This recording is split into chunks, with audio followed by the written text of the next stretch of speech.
Just as there is a wisdom of the body, which often has a better sense of health than medical science, so too there may be a wisdom of the id, that knows what sanity is better than any school of psychiatry, whose standard of normality is essentially a defense against misconceived social necessity. Yeah, you don't fit into the system, well, you're broken. And we'll move in to do the fixing. In other words, you have been hypnotized by an educational processing system arranged in grades or steps, supposedly leading to some ultimate success. Why are you turning to the world? Why are you seeking guidance from the misguided? Why do you seek others to become dependent on you? Why do you become dependent on them? Every time you do that, it's a slap in the face for your higher self.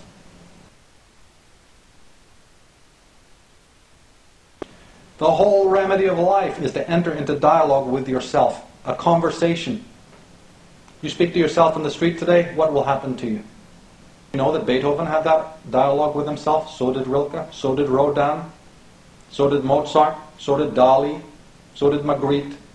Anyone you know as a genius has that perpetual inner dialogue. You wake up, you speak to yourself, you are aware of yourself, and you have that inner dialogue. They're trying to train and drug you out of that today. Music is an aspect of this. Leonard Shlain talks about the arts.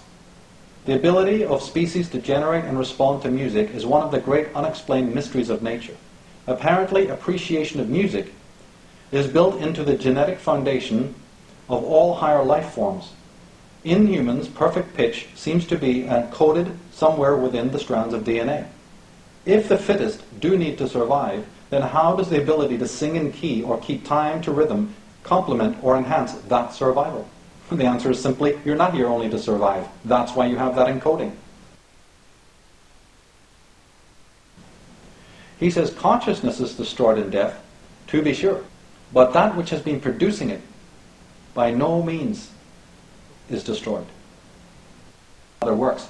It's not, in fact, anger, violence, hatred that has caused any of the world's problems. Not really. It's false love. People need to really give that some major thought. It's that which is posing as the real authentic thing that causes the problems.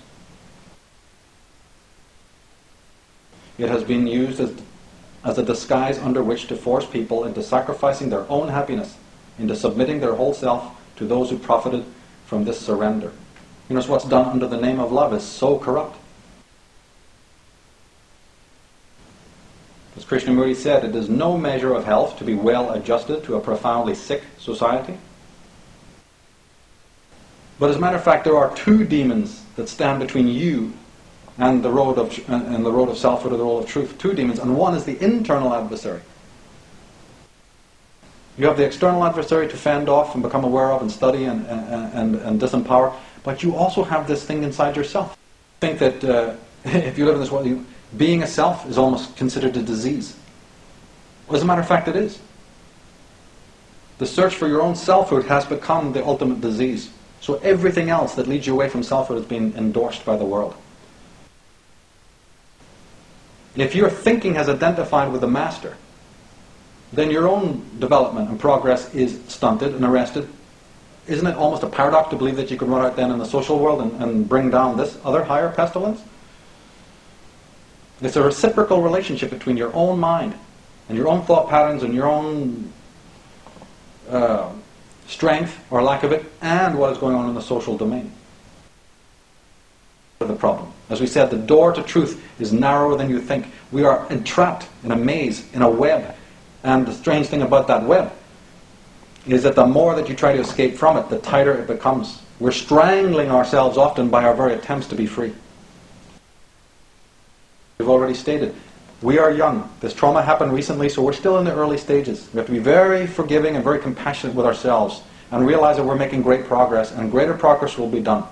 And as this healing and recovery takes place, that is the main death knell for the Black Lodge, for the sorcerers. Nothing else.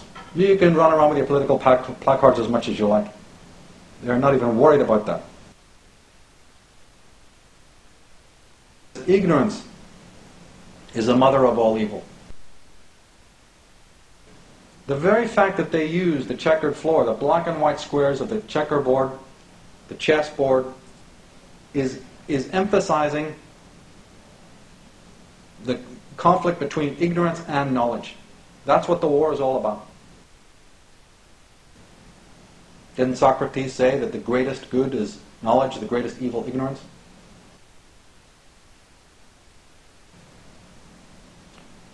The Indian words for it are dharma and karma. Dharma meaning the reason you're here.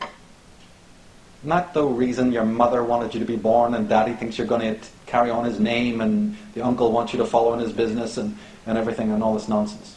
Or they're going to hand you over to the monks and the priests to do as they say. Dharma is your reason for being here. Karma is ignorance. That's all the word means. And you're not in dharma when you're in karma. When you are not plugged into your selfhood, then you have the karma. When you have your selfhood, karma stops. It's not sins accumulating through time like the priests have lied to you about. That doesn't make any sense if you logically think it over. It makes a lot of sense to them because they can control your ass. But the point is that karma is your ignorance, your unawareness of the true meaning of life. The moment that you are aware of the purpose that you're here, there is no karma. You step out of karma. That's the way out.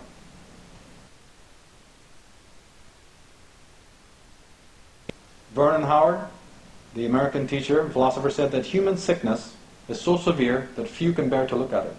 But those who do will become well. That's right. The first stage of the awakening process is that to realize you can't live in a one-season world.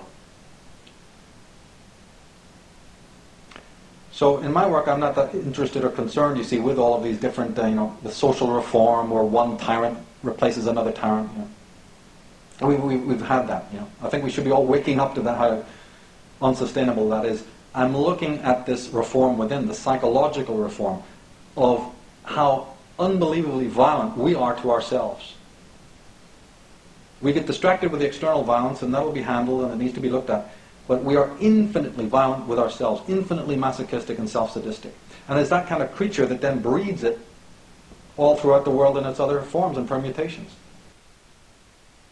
The foundation of all mental illness is the unwillingness to experience legitimate suffering.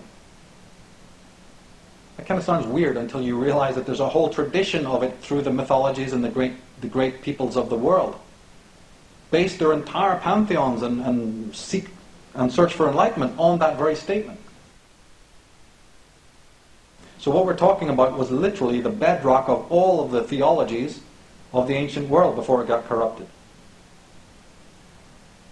This process of amenta, this process of stepping yourself step by step to your own dharma, has been referred to in psychological language by Jung as individuation, the separation, the differentiation of yourself from every other person around you and the world in general. The opposite, habituation, which everybody knows. Conformity, escape into the domestic minutiae. In alchemy and in magic, this individuation is nothing more than the chemical wedding. But as I said in 2012 talk, that all sounds rosy until you realize that before you can have the chemical wedding, you must experience the chemical divorce. The divorce from everything that is not true. All the fakery, all the lies, all the deceit, right? The external and internal adversaries. You arrive at the wedding, right? After you've gone through the detox process. Gustav Jung puts it this way: when an inner situation is not made conscious, it appears outside of you as fate. So that which you repress, that's what you divide, that which you try to cut off. Nature has a higher plan. Remember we talked about the tragedy that visits you? Yeah, that's the plan. The plan is that the unconscious is made of the same thing nature is. So fate will work against your inauthenticity. Thank God it does.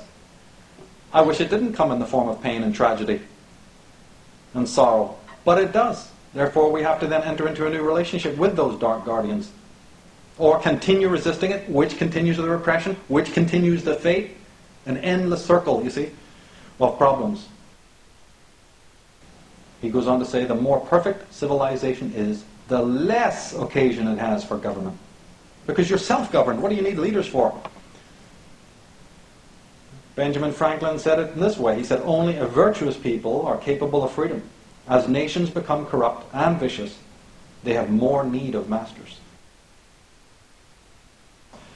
People often say that this or that person has not found himself. But the self is not something one finds. It is something one creates. Once you understand that, you have basically unplugged all the lie mechanisms that exist around you. That is the first step on the road to true self-discovery, true enlightenment. Man, as she says, is free to choose not to be conscious, but he's not free to escape the penalty of unconsciousness, destruction. What do we see in the world? That level of denial. In the Gospel of Thomas, Jesus says, many stand outside the door, but it is only the solitaries who will enter into the bridal chamber. Talking about the chemical wedding that comes after the divorce from all the other falsity of the world. The shaman of the Lakota people says that I salute the light within your eyes where the whole universe dwells. For when you are at the center within yourself, and I within mine, we shall be as one.